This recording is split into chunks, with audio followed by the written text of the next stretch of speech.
Hey folks, this is Eva. I thought I'd go over what I'm doing for the December challenge we're supposed to do in the pot swirls.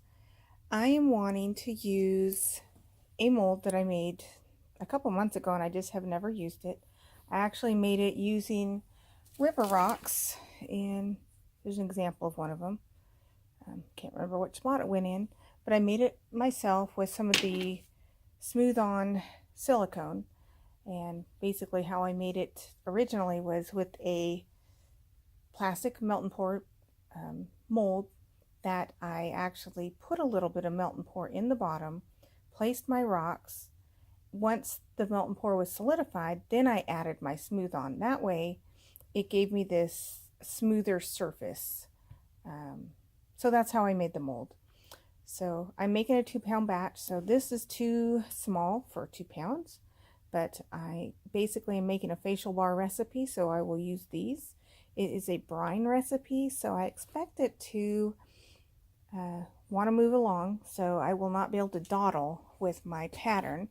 I'm using a small amount of Crafter's Choice Rainforest fragrance, which that also can cause a recipe to move a little, so that's why I'm not using as much as I might normally. And I am raised my water amount in my recipe a little bit. For my colors in my main pot here, I actually put sea clay, and my 2 tablespoons of sea salt I put in my lye solution, so it's already in my lye water. Also in this pot I added some frankincense powder, a teaspoon of oatmeal powder, finely ground and sifted, as well as a half of a teaspoon of chamomile blossom powder. I'm wanting this to be not just an activated charcoal bar like my original recipe is, but this is going to be more for combination normal skin. My colors that I'm planning on using, I'm going to divide a small part of my batter. I have red kaolin clay here, a little bit of aloe juice to pre-wet it. This is hardwood activated charcoal, and then in here you can see a little bit of the powder on the spoon still. This is spirulina powder, so this will be for a little bit of green. So we'll see how it goes. I'll try to take some pictures here and there how it goes. These are my notes so far. To be continued. Alright, I'll try to get some pictures. I didn't bring my big camera out, so I'm using my cell phone. I'll catch you up when I can. Thanks.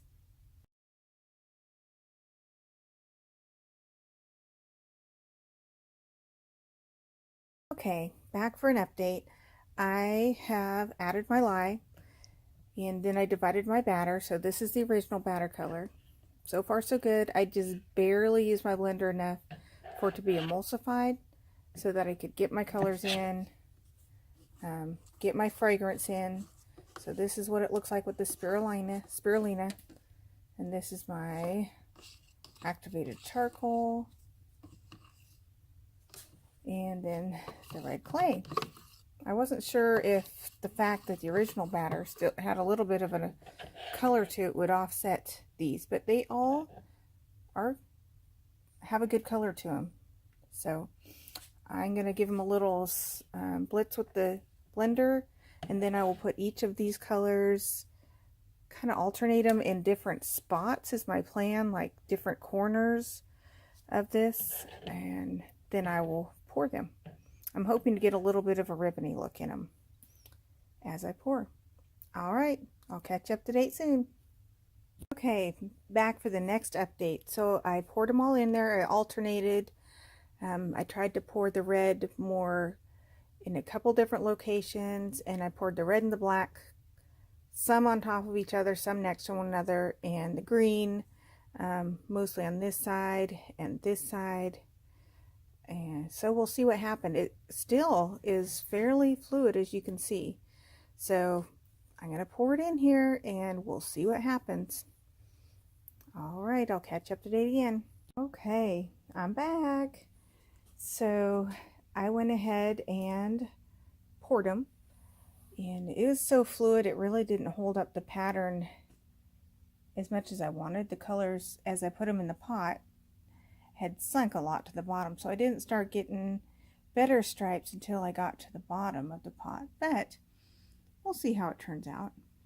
I think in the end I added too much water trying to compensate for the salt and the fragrance, so that's probably why the fluidity. If I hadn't added the extra liquid to pre-dampen the clays, it probably would have set up a little better, but I'm looking forward to seeing what they look like after I unmold them. They'll still be great bars, I'm sure, even if they didn't turn out quite like I expected. I'm curious to see when I unmold them. Alright, I'll show you when I pop them out. Have a good night.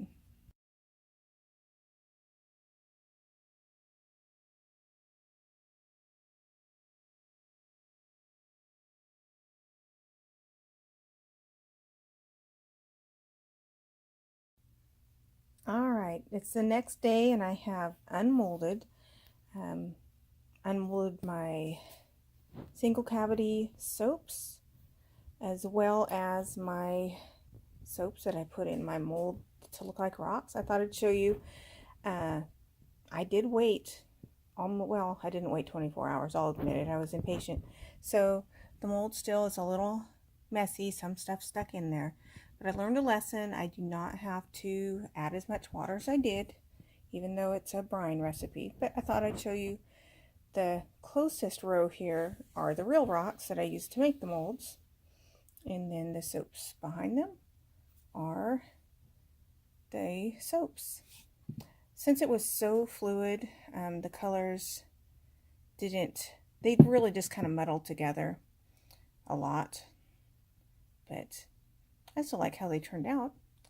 This one broke, so it actually came apart. And that one kind of has a little bit of a pattern. What I'm curious about is if they were wetted and used a little, if it'll show a few more lines. So, but some of the color turned out. It's just way more muddled than I had pictured that it might turn out.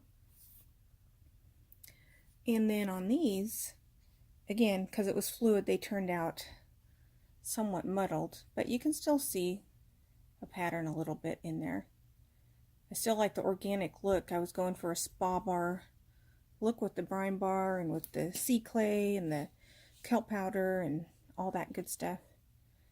But some of them still turned out. You can see the pattern in it a little bit. So now I just have to decide which one to use as an entry for the challenge. So I look forward to seeing what everyone else comes up with. This was fun as always. And thank you, Amy, for these great challenges. Y'all have a great day. Until next time. Bye.